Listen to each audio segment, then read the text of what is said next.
Yung mga makakapalamuka, hindi bumibigay. Ewan ko lang, ako'y nananawagan kay Mayor Zamora, kung manipis pong mukha nyo, ibigay nyo na. Kung makapal ang mukha nyo, i-ombudsman ka. Kasi Mr. President, may batas naman tayo against that, di ba?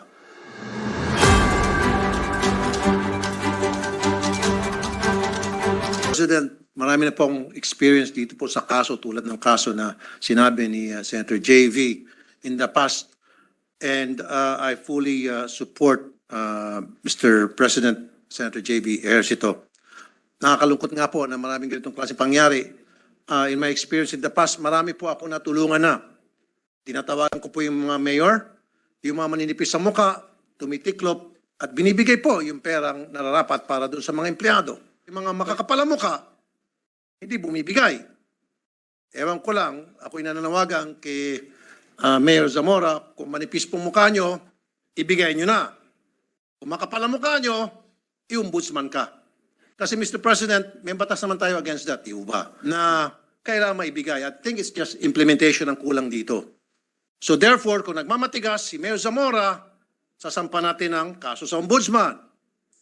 At on top of that, siguro iparating natin sa mga constituents niya, sa mga mutante, about his character.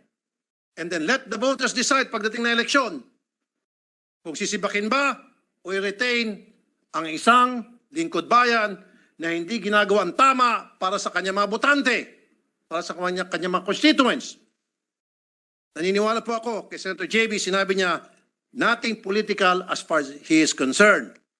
Pero kay Mayor Zamora, mukhang political vendetta na nangyari dito. Ang masakit, yung nag-uuntugang bato, dalawang batong nag-uuntugan, ang naipit yung mga maliliit na mga kababayan. Kaya Mr. President, nananawagan ako, it's about time, siguro, pag-isipan kung paano maging stricto yung implementation tungkol sa batas na panggigipit sa mga terminal leave ng mga empleyado. For now, I'm calling upon Mayor Zamora for the second time. Mayor, Sir, kung manipis po ang mukha nyo, kung ako po sa inyo, pakawalan nyo na po yung pera ng mga constituent niyo o ng mga dati nyo empleyado. Pakawalan nyo na po, dahil kapag hindi, isa po ako na makikipag-usap sa inyo mga botante at makakarating sa kanila lahat ito kung anong klaseng mayor kayo na nangapi at nanggigipit ng mga maliit nating kababayan.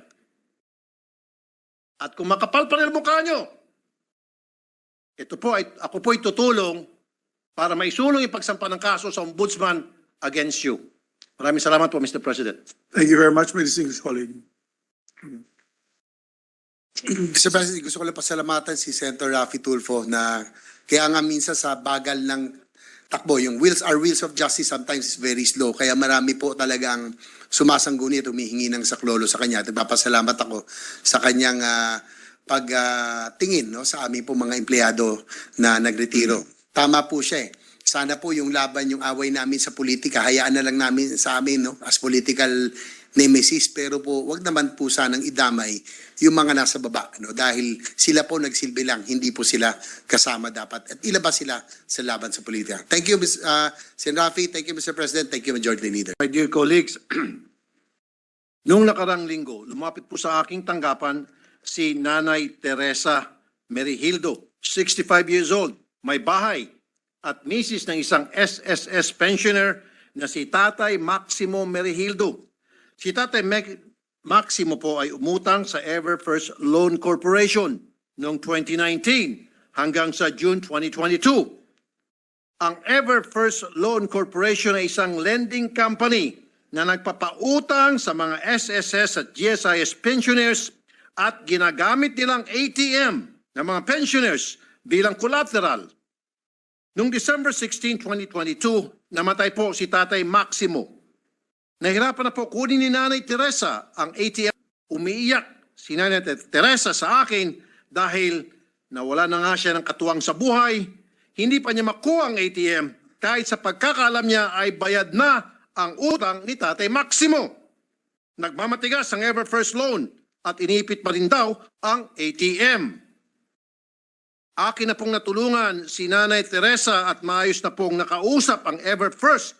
Pero ang mas nakakaantig sa puso ko ay ang sitwasyon ng ating mga mahirap na kababayan na kinakailangang isanla ang kanilang pension ATM para mangutang. Ang kwento po ni Nanay Teresa ay hindi bago. Madami na po akong narinig na kwento ng mga matatanda na kailangan bumili ng gamot pero hindi sila makabili dahil nandoon at nakasanla ang kanilang ATM.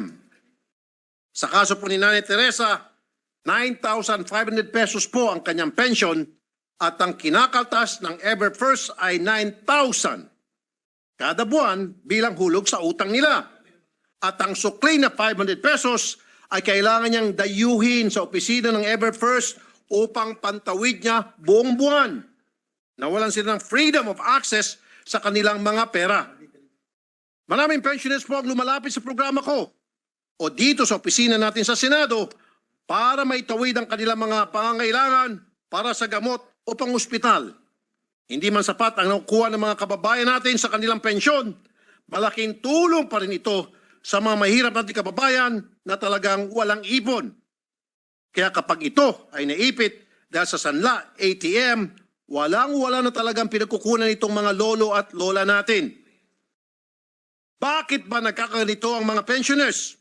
Una, wala silang ipon. Di naman kaila na ang karamihan sa ating mga kababayan ay isang kahig at isang tuka. Kung anong kinita ngayon ay sapat lang sa pang-araw-araw. And that is why we have laws establishing the SSS and GSIS.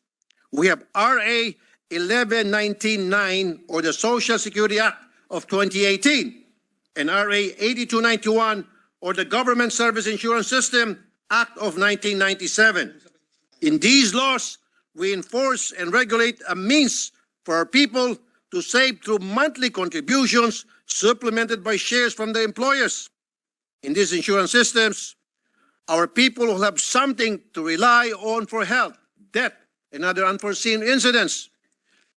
Through these laws, they do not have to become a charity case. They grow old with some form of dignity. Pero ang problema po ay kulang na kulang ang pensyon ng mga retirees natin. Hindi ito sapat para sa kanilang sariling pangangailangan at sa kanilang mga pamilya. Kaya napipilitan po silang mangutang. But it is very difficult for the poor to secure loans from banks and other financial institutions. They just take loans from relatives or friends. But if none could give them, these Sangla ATM lending institutions provide an easy mode for securing a loan. They just turn over the ATM and their PIN code, and they're able to secure a loan with the pension ATM as their collateral.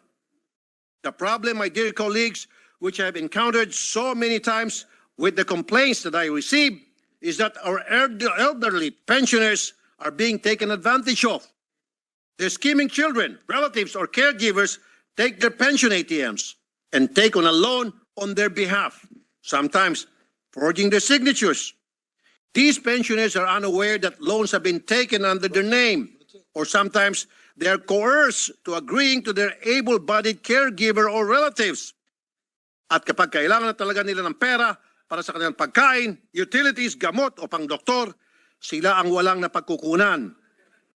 Karapatan naman po ng bawat tao na umutang kung gusto nila. Basta't naayon sa batas ang mga kasunduan. Wala namang masama po rito. Ang hindi ko pa matanggap ay ang binigay natin sa ating batas upang maprotektahan ang ating mga pensioners sa kanilang pagkatanda ay nawala dahil sa sangla ATM.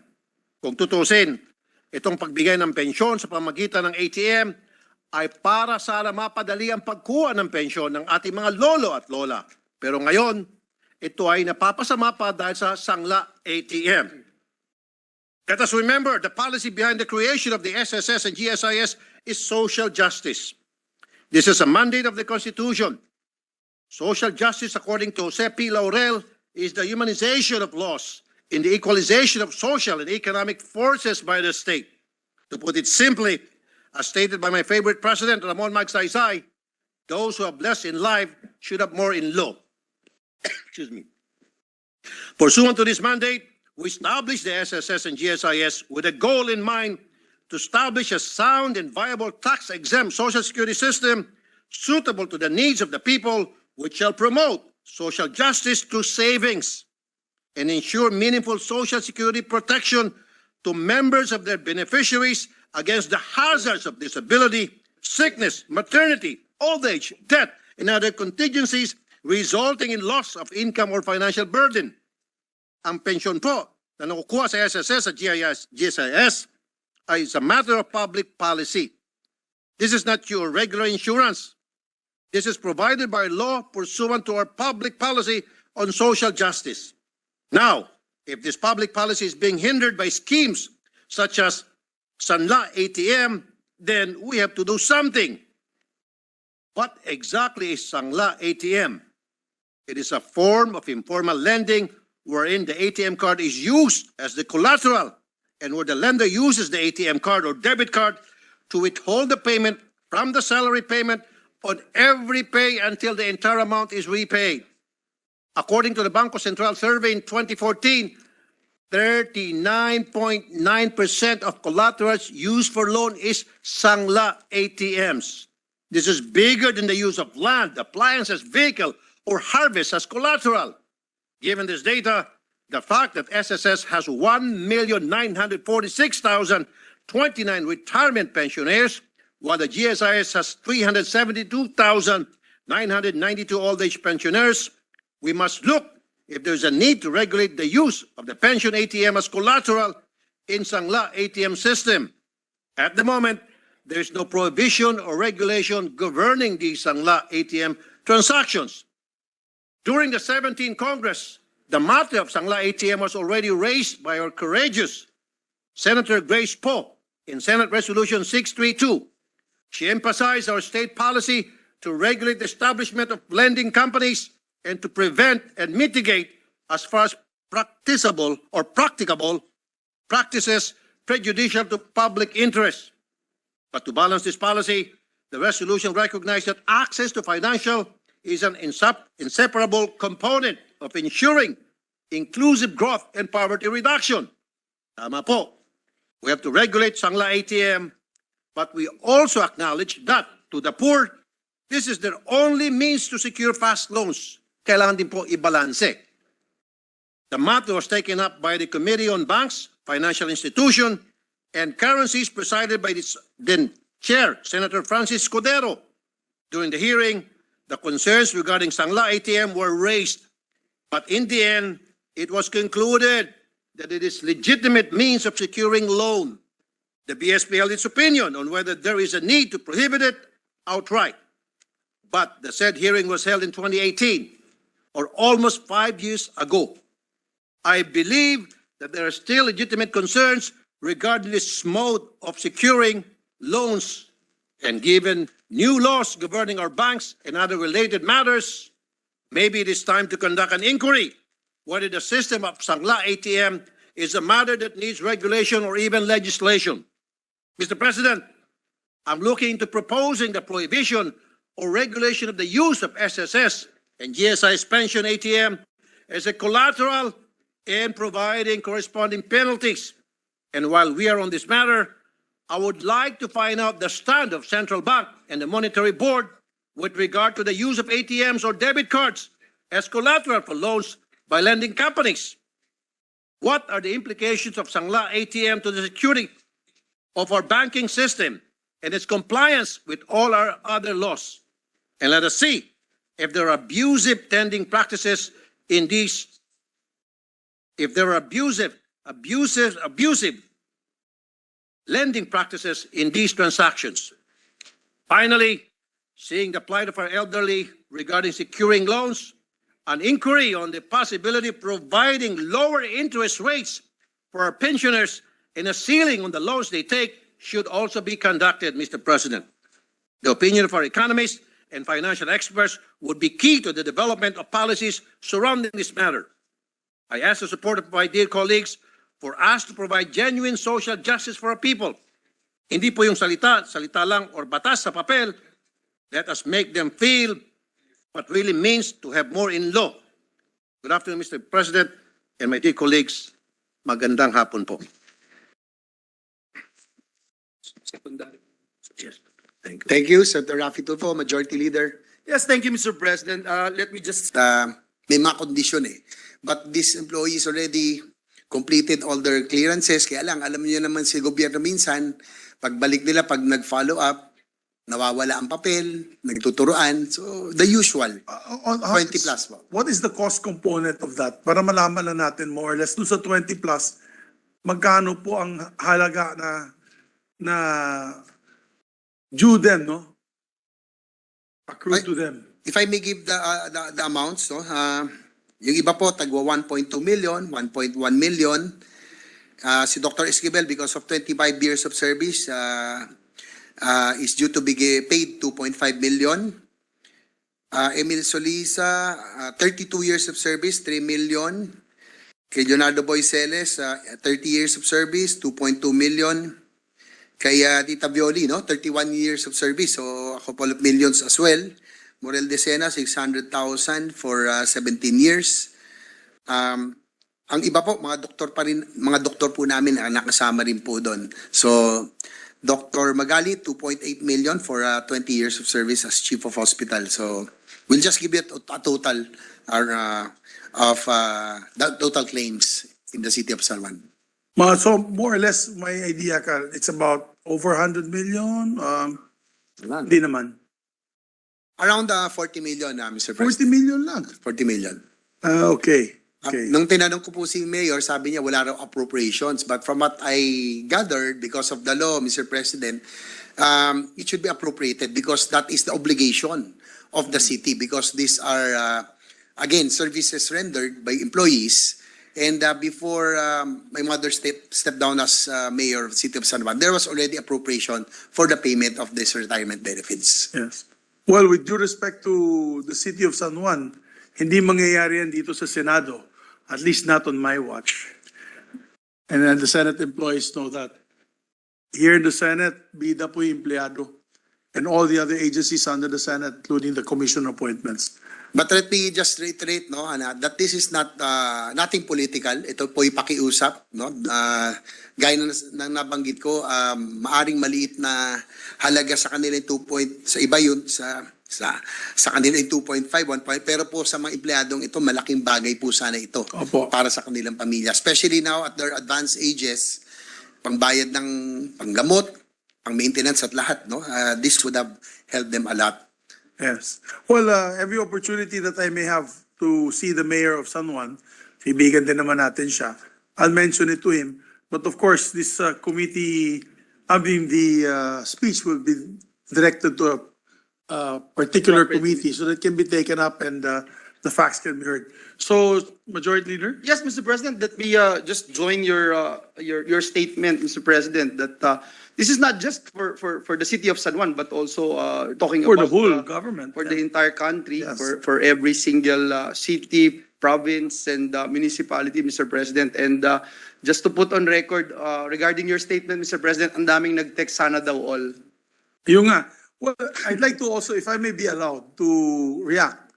Nung nabanggit ko nga po yung ating tinatawag na inflationary assistance, buklod po yan ng 10 taon. Gusto ko lang pong lagay sa record. 10 taon na bargaining agreement ng ating union ng Senado. I want to put that on record. For 10 years, the union, ating union, yung Senado, has been pushing for additional daily assistance for inflation. Dahil nagmamahal na po ang presyo ng... It's very timely, Mr. Very President. timely. Considering that we Correct. underwent this Pandemic. pandemic, Mr. President. And if you look at it, yung binigay po natin na assistance sa ating mga kawani dito is only 130 pesos po a day. 130 pesos a day. Siyempre tinitignan nila buo eh. Ang laki naman. Sana all.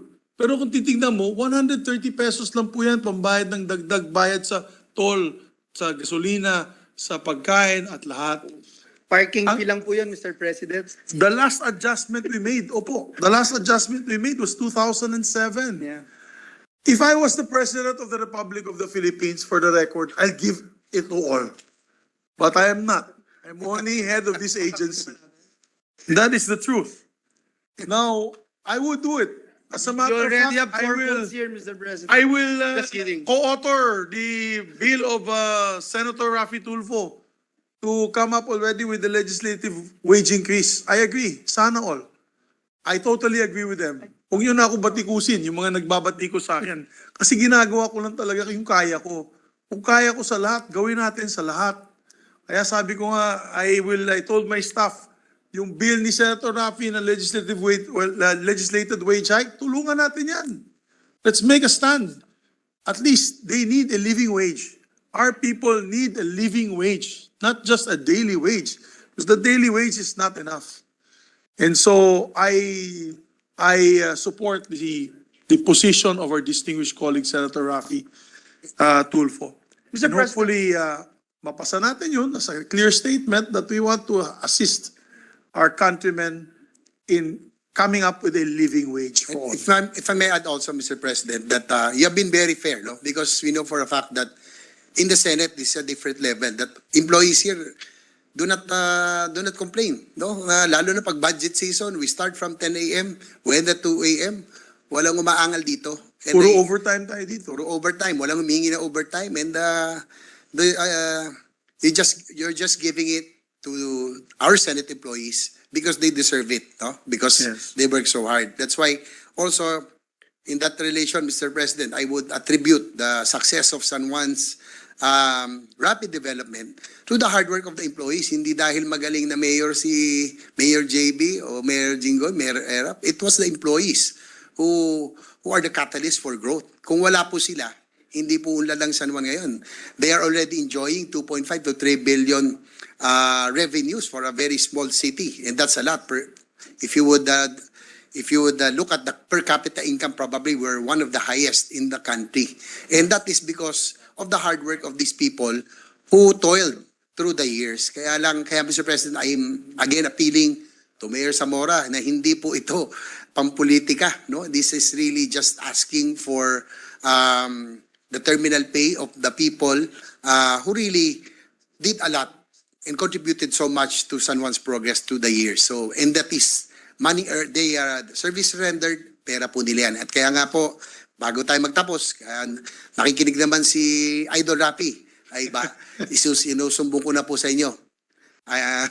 Isusumbong ko na kay Tulfo ngayon Pwede pala. din na interviewin yung mga guest mo dyan para sa show. But yes. So thank you, Majority Leader. Yes, Mr. President. Considering the name of our distinguished colleague has been mentioned several times, may I move that the gentleman from Isabela, the Republic of the Philippines, be recognized, Senator Raffy Tulfo, Mr. President. Our distinguished colleague, the pro-labor champion here in the Senate, together with Senator Villanueva and other senators